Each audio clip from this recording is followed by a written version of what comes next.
Hello, this is John Palatiello, Executive Director of MAPPS. We've created this presentation to give MAPPS members some orientation to their day on Capitol Hill, which will take place on Wednesday, March 18th. This presentation will walk you through the legislative issues that you'll be discussing with your members of Congress and some tips on how to have a successful meeting on Capitol Hill. Some of our members are experienced at doing this, and this will be a quick review of the do's and don'ts and a brief introduction to visiting Congress. For those of you who have not done this before, either with MAPPS or another group, we'll provide you complete training to make sure that you have an impact and have an enjoyable and successful day on Capitol Hill. These are the 4 issues MAPPS will be discussing in Congress on Wednesday. We'll go through each one of them individually. Let me first start with a very brief overview of how a bill becomes a law, or how our laws are made in Congress. It's very simple. A bill is introduced, and it goes to a committee in one house. The committee then acts on the bill in what's called a markup after holding hearings, and it's reported to the full House, which means it goes to the House floor. Then the bill is voted, and if it's passed, a similar process will take place in the other body, in this case the Senate. If the House and Senate bills are identical, it goes to the President for signature. If there are differences, the bill usually goes to a conference committee of the House and Senate to resolve differences, then back to each House and Senate, and then finally to the President for signature or veto, and then implementation by the federal agencies. So let's look at the issues MAPPS will be discussing in Congress. First is the Aviation Reauthorization Bill. This bill has already been reported out of committee in the House, but there's still time to impact it. What we've shown here are the names of members of Congress that MAPPS members will be visiting, who sit on the committee with jurisdiction over this bill. We've also provided the names of the senators who are on the Commerce Committee with jurisdiction over aviation issues. MAPPS is working to have provisions added to the House and Senate aviation bills on 3 important issues affecting airborne surveying, photography, and remote sensing firms. First is, we would like to make sure that there is a provision that the private sector, and particularly aerial surveying firms, have a role in any unmanned aerial vehicle or UAV implementation in the U.S. airspace. Presently, only government UAVs are allowed to operate.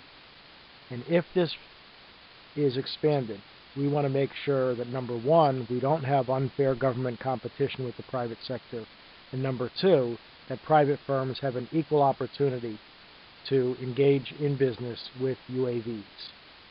Secondly, there are currently very restrictive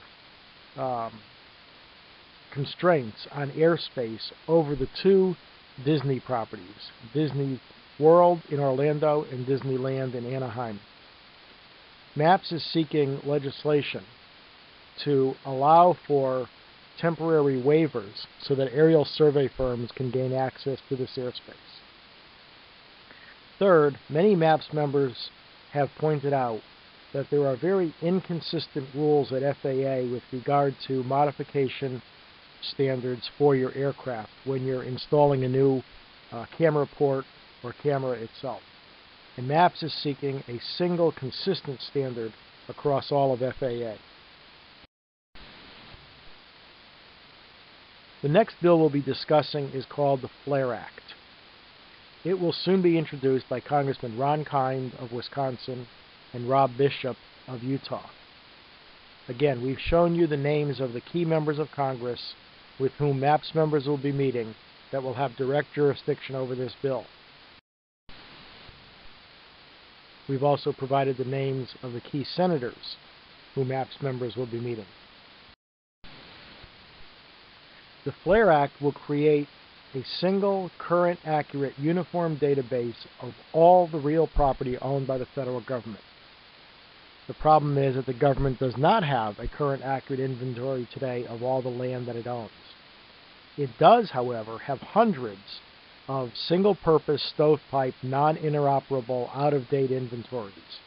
So the bill calls for the creation of an inventory of inventories so that we can eliminate those that are out of date and duplicative. It'll merge these inventories into a single, effective, multi-purpose cadastre of federal land. This idea has been recommended by numerous Government Accountability Office, or GAO, reports, and is recommended by the National Academy of Sciences in its recent parcel study. This will also provide the foundation for a national cadastre that would help us with our current mortgage crisis. MAPPS members are asked to request that their members of Congress co-sponsor the House or Senate bills, respectively. We're also working on a provision in the highway bill. The current highway bill, which is called SAFE-T-LU, expires on September 30th. Again, we've provided the names of the key members of Congress with whom many MAPPS members will be meeting. Again, we've provided the names of senators who are on the committee with jurisdiction over the bill. What MAPPS is seeking is a coordinated transportation data infrastructure in the U.S. Department of Transportation for the highway program and for other modes of transportation. It's to implement the transportation layer of the National Spatial Data Infrastructure.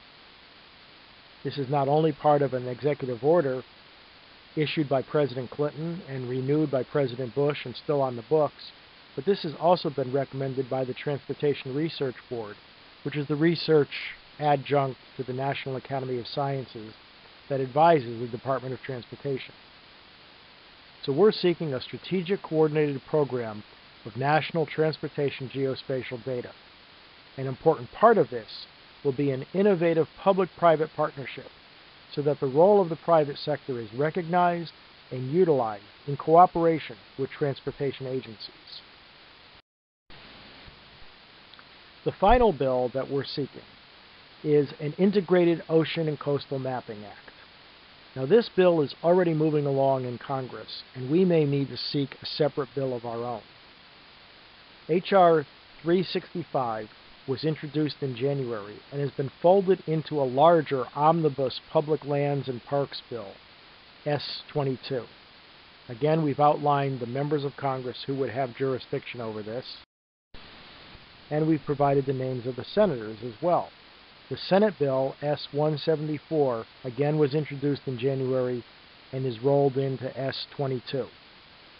The fate of that bill is unknown at this time. So what we're looking for is members of Congress who'd be interested in introducing a bill to create a digital coast. It would be a way of coordinating and supporting annual mapping and charting along our shorelines, our coasts, and our near-shore oceans. We believe, and again this has been recommended in a National Academy of Sciences report, that there needs to be standards and standardized methods for the acquisition and processing, as well as the distribution of data to ensure its broadest utility in our coastal zone. We're looking for the collection of a variety of featured data sets of geospatial information.